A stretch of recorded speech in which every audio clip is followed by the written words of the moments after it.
Welcome to Deep River Farm, folks. I appreciate you joining me this evening. We had told you in the past we was going to do a few videos on some different stories from folks that have been affected from Hurricane Helene back in September. And this one is about an entire community and what's happened there. And Hurricane Helene has shut down the Valley Crucis Elementary School completely, and they're having to rebuild a new school. But we want to tell you the story a little bit about what happened that night and everything, and kind of give you some background on this little location. The school is a lot of times the focal point of the community. That's where they have a facility big enough to host different events. They have most of the older schools like that have an auditorium or something like that. A lot of those schools back in the day were first grade through 12th grade, and so just to give you kind of an idea of what's going on here. But since October, the school's windows have been boarded up. They got signs on them that says unsafe. And so what happened was the water rose so high it destroyed multiple areas of that elementary school. So they take us back a little bit here and talk about a previous rainstorm from the prior April. Talked about how thick and humid the moisture was hanging in the air, and the rain was coming down slow and easy. And after a few steady showers, a few hours of that, everything was soaked pretty much. But if you're not familiar with Valley Crucis, the area is in a valley, and it's around the rivers and the creeks, and it's a small community just west of Boone. They got a couple of churches, a conference center, and the original Mast General Store is in Valley Crucis. So that particular April, they got a half an inch of rain down by the school, and water had peeked through the grass, and it was standing across the schoolyard. So this is something that was pretty common there. The location, this is where they talk about in the community. That's where they had field day. They had all their events, their school events, from elementary all the way up through there.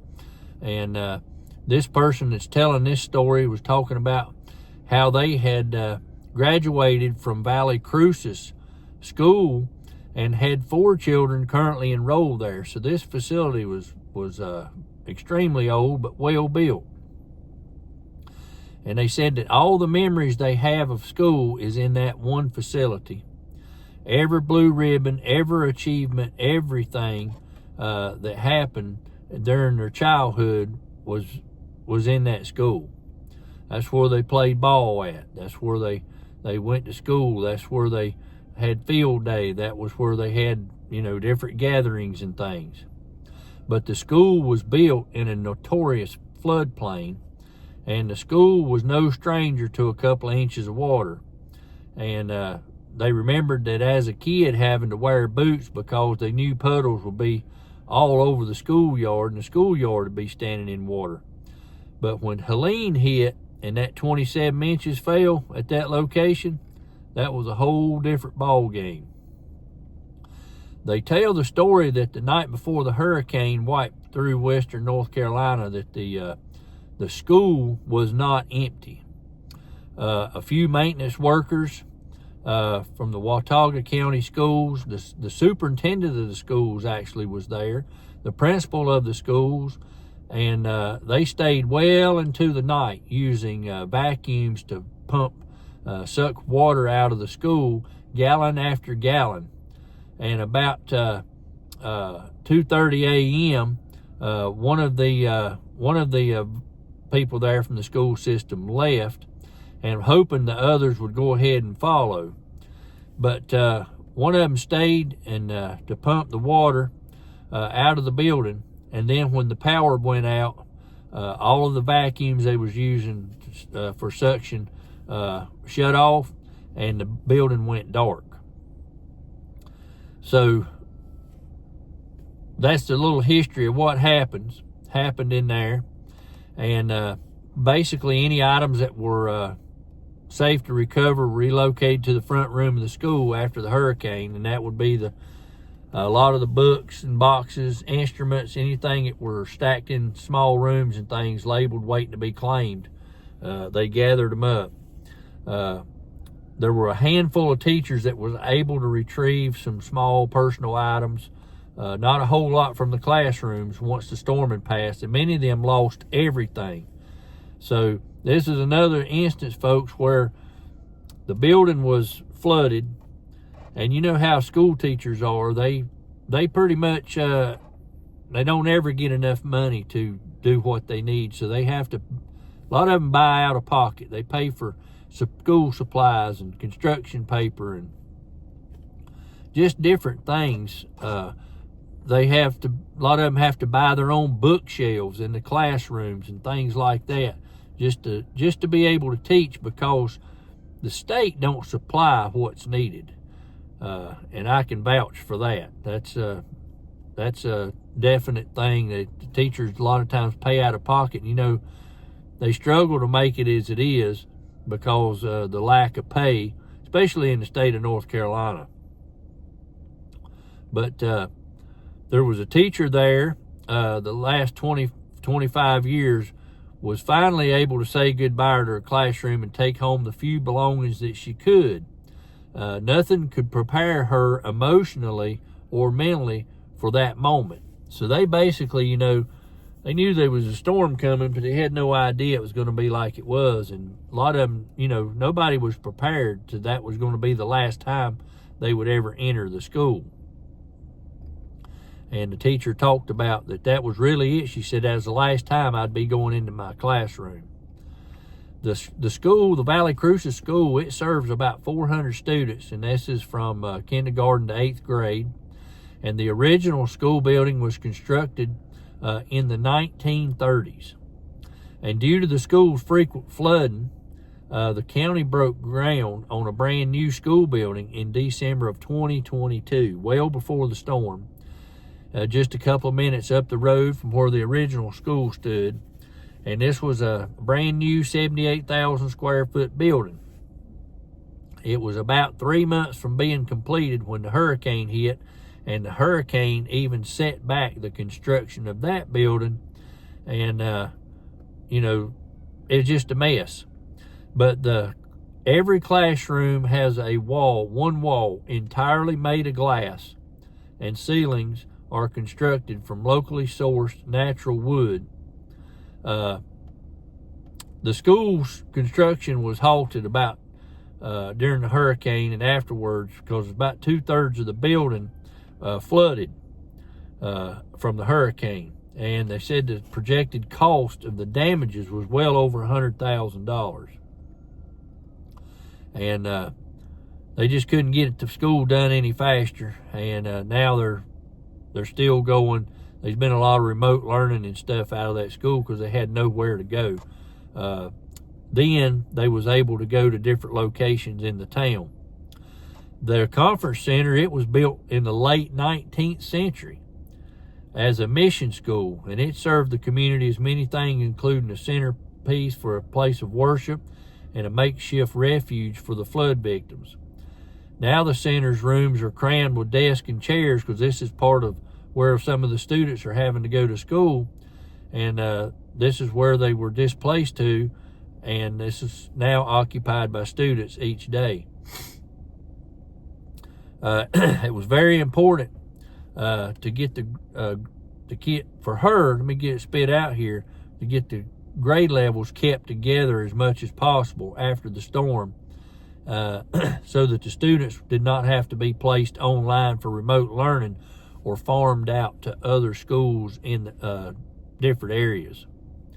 The pre-K students go to Appalachian State University's Child Development Center.